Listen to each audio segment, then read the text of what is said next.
doing today?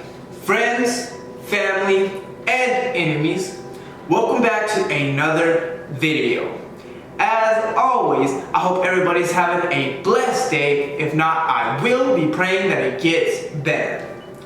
Now, in today's video, we will be talking about light versus darkness. So sit back, relax, listen, comprehend, and learn to view the world with the love of God. So light versus darkness, you say?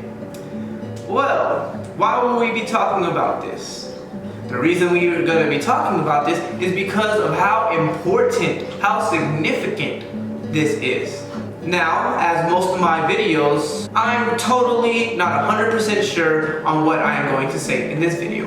Like I said, I'm basically just given a topic and then I speak on it. There's many times when I don't say what I want to say, but that's why there's more videos to come. Because at some point I always talk about the same topic and say different things and the same things to help clear things up.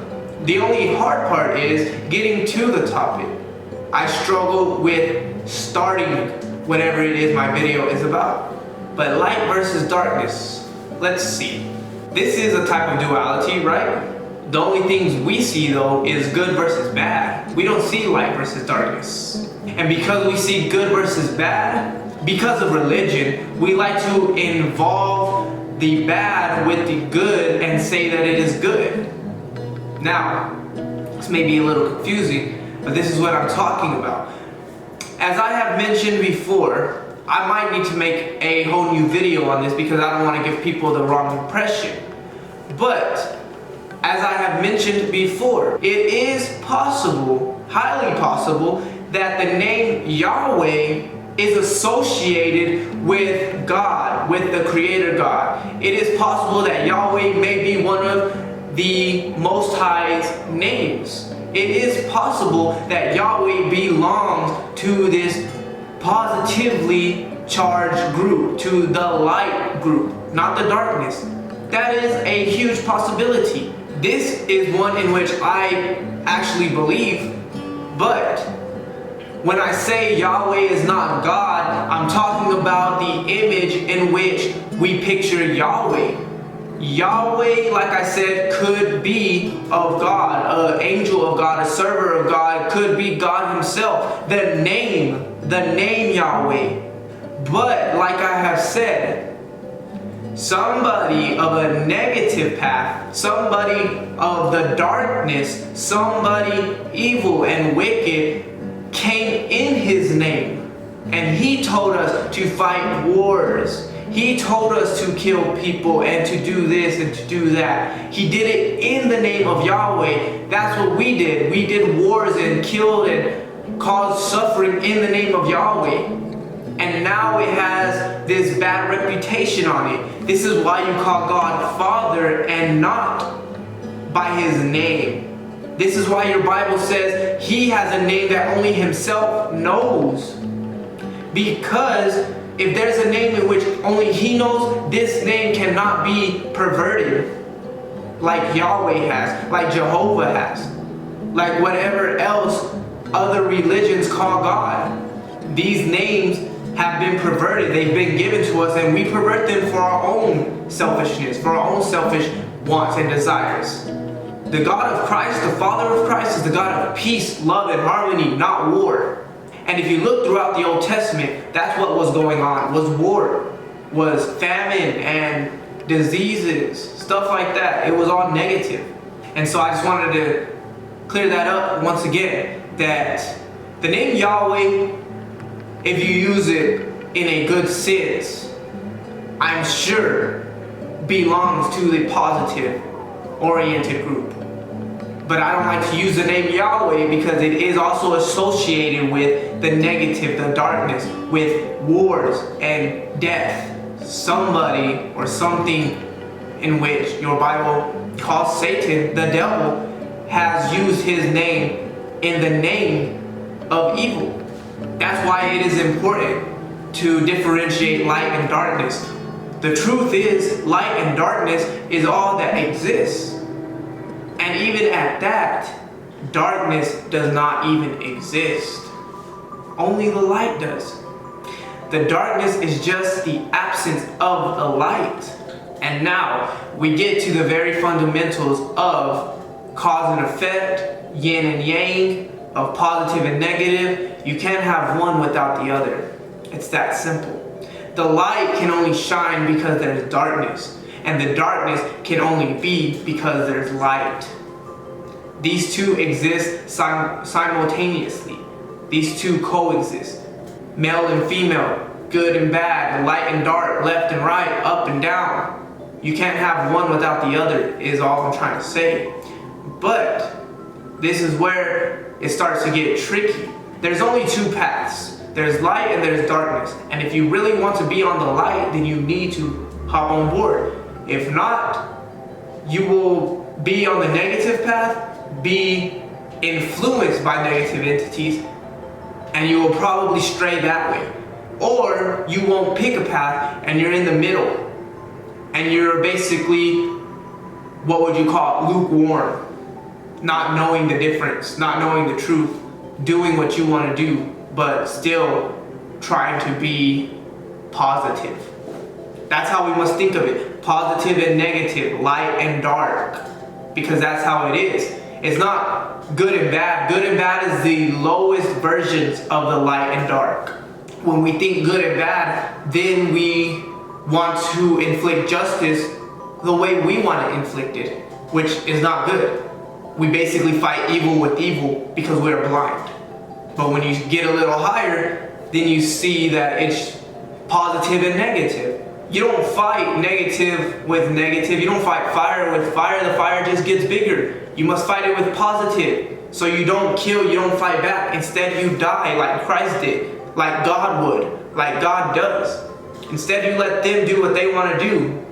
It's that simple. The only thing is, now's the time when there is going to be lots of war because of this. This all must play out. Everything must play because we all have to learn. We are all selfish. We are all greedy. We all are clueless. So everything must play out for the plan of God to be put into effect, for the will of God to become the reality. But I'm saying this because if you want the path of light, then you must practice the path of light. The path of light is that of peace, love, and harmony. And that's the path that I've chosen. Not the middle path, not the path of if you want to fight me, then I'll fight back, and whoever wins is better. Not the path of my God is right and your God is wrong. If we fight a war, we win because my God's stronger. Not the path of I tell you who to serve. Not that type of path. I choose the path where everybody does whatever they want to do, and I, being of the light, respect other people's wants and desires. Respect what other people do. I can teach them about the light, and if they want to come, they can. But I'm not going to force it upon them. When you force things upon people, then you infringe upon their free will. That's not God. That's why He gave you free will. Manipulation and control has to do with taking away your freedom, your free will. That came from Yahweh. Maybe He wanted you to serve God, and what He was doing was saying what you must do to do it, and we took it as if we don't do it, then we are being punished. And even if this were to be wrong, which I highly doubt, but even if this were to be wrong, do you really think God is going to punish me because I say He's love, because I say He's peace, because I say He's light? And now we come to the most important part. That's where love comes into play. Love is the light. Imagine it. When you see the light, when you exist in light, you can see what's there. There's nothing to be afraid of. Which then brings me to the darkness. With darkness comes fear. This is why your Christians are afraid of Yahweh or Jehovah, because He was that punisher. He was the darkness. He created darkness. He created evil and wickedness. He said it Himself. He does these things. That's why the fear comes from Him. That's why hell exists, because we fear Him. Not in a good way. I'm not saying I don't fear God, because I do. I've come to the realization there is no reason to fear God. If you live in Him, you are safe. You're in the light. The darkness cannot comprehend the light. It cannot exist within the light. So fear cannot be within the light. That's how we must think of this as, is that there's a light somewhere in the center. And the more space between the light and whatever's over here, the further away you are from God. And because we are in this physical world, the 3D manifestation, we are far from God. We are way over here from the light. So we're only getting glimpses of it. We're only seeing it from a distance. Over here exists the darkness. We are scared. We are fearful, which is why you must go within you for God, because God is within. Christ is within. I exist in my Father and my Father in me. Likewise, you are the same. That's what He was saying. That's why you go within yourself. The light is there. He did this for you, so that way you can find Him and not be afraid, not be run by fear. You must be run by love. Love outweighs fear. Why would you rather be afraid in the dark when you can come to the light and be loved and be love? This is what it means when your eye be made single, is that you only see the light. When you see the darkness, what you see is nothing. It doesn't exist. This suffering, this pain, this hate, this fear, none of that's real. Why? Because that is just an illusion. It's the Maya. It's the absence of love, of light. It's not really there. And I've chosen my path, which is why I'm not fearful. If anything in which I am saying is wrong and I'm punished for it, then God does not exist. I've chosen this path because it is an overwhelming path. It's because this path I have felt real love. This path I have felt real freedom to do what I want to do, and yet I choose that of love. Yet I choose that of service to God, of His will be done and not mine. I wasn't forced to do it. I chose it. And now I feel free to serve God in a way that makes Him proud. It's a little hard to comprehend, maybe for some people. But for others, it's not. Everything's a battle of light and darkness. You don't want to be lukewarm. You don't want to be on both sides. You don't want to be saying you serve the Most High and yet do not do what He would do. That makes you lukewarm. That makes you neither hot or cold. That makes you in the middle. The true God, if you want what exists, the light, then you must be of light. You must be pure. Just like the light, there's no darkness within. If you are impure and you want the light, then you are somewhere in the middle. Think of it as, like I said, positive and negative. Be positively charged, not negatively charged. This is how you handle negative entities, demons. They can't comprehend this light. They can't comprehend this love. So Christians have this false impression that it's easy to be deceived, when in all actuality it is not. Christians have this false identification of the light.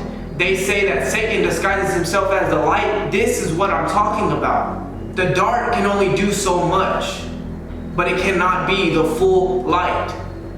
Once you've seen the full light, once you've felt its presence, the true love, then you realize who God is. If I chose this path because I felt this love, I felt this presence, that's really why I've chosen this path. If that is why I've chosen it, that was more of an overwhelming feeling than anything else, which means it's stronger than God if it's not the right path. And that is why I chose this path, because it is love, peace, and joy, and there's nothing greater. I was a Christian, I was a Bible thumper, I was in religion, and I've never felt any love greater, even in Christ. Of course, this love came from Christ. I don't know how to explain it. When I left religion, when I left the dogma, when I left these types of mentalities, I was still with Christ. I wanted to see Him, His true glory. I wanted to see who He is. And He revealed Himself to me that way. which then shows me that the darkness can only say it's the light, but it can't be the light. That is the truth. When it says Satan disguises himself as the light, that's what it means, is that he says he's the light, but he cannot be the light. He cannot display the light. He can't comprehend it. He don't understand it, so it makes you think he can copy it. All he can say is he is righteous, he is just, is that he is God. But what he reflects is the total opposite. Now you get what I'm saying? That is the false light. That is Satan disguising himself as the light. Because the true light not only says these things and makes these claims, but shows it. And that is what Christ did. And that is what we must do. To be positively charged, you must not live for yourself. You must live for others, to serve others, to help others, to give to others. Service to others is the path that you are on. That's why I make these videos. Not very many people see them, but I don't care. At some point, it's going to happen. At some point, when God is ready, when His timing is right, He will make it happen. I talk to nobody when I make some of these videos, but I don't care. They will be seen, they will be shared, they will come out. The truth is now. I love God, and I love Him more the more He shows me who He is, the more He helps me understand. It's not a religion, it's not a book, it's an experience that you must go through. You must pray to Him, talk to Him, ask of Him. If you want His full glory, ask of Him, He will give it to you. You think I'm saying that of my own words, of my own will, of my own understanding? No. Christ told us this. I'm saying it of Him, of Christ, of Jesus Christ. What He says is true. And now it's up to you to find it, to understand it. Don't be scared. If there's fear, there's no love. Fear is the opposite of love. Find that love. Follow your heart. Follow true love, true passion, and true joy. Not selfishness. There is a difference. And it's hard, I know, because of the world we live in. The world is not ready to receive this type of stuff. They're not ready to let go of themselves, to their greed. They're not ready to let go of their pain and suffering, because with all of that selfishness comes pain and suffering. We have to let it all go. If we want to be like God, we have to let it go. We have to be like Him. That's what Christ did. Christ literally lost His life to it, for it. And in order to be that way, we must be ready to do the same. Why? Because you won't lose your life. You're not dying, but you're gaining new life. Look around you. We are fighting pointless wars. We are killing pointless people. And I'm not even talking about your neighborhood gangs, your neighborhood street thugs, and your everyday robbers. I'm talking about going to war with other countries. I'm talking on a global scale. Who puts you in charge? This ain't your country, it's God's country. That ain't their country, it's God's country. Everything belongs to God. And who are we to divide it? Who are we to say, this is mine and not yours? We literally understand nothing, so we go to war with our very own brothers and sisters. But that's another topic. Just know that there's light and darkness, and that's all that there is. Anything else is basically a distortion of the light and darkness. That's what all your movies show you. It's all subliminal messaging, and we don't even comprehend it. That's all the stories tell you in the Bible, all the way up to poetry and books. All the great masters, spiritual leaders and teachers, everybody tells us this, and we don't comprehend it. Why? Because we are in the darkness, and the darkness hates the truth, because the darkness hates the light. But anyway, that's all I have to say about that. Forrest Gump. That's going to be it for today's video, guys. I really hope you enjoyed. If you did, be sure to smash that like button. Be sure to subscribe, and also hit that notification bell so you don't miss any future uploads. I love you guys. I pray that you prosper. I pray that you grow. And I pray that you receive all that you desire. Now, go and use what you've learned and apply it with the love of God.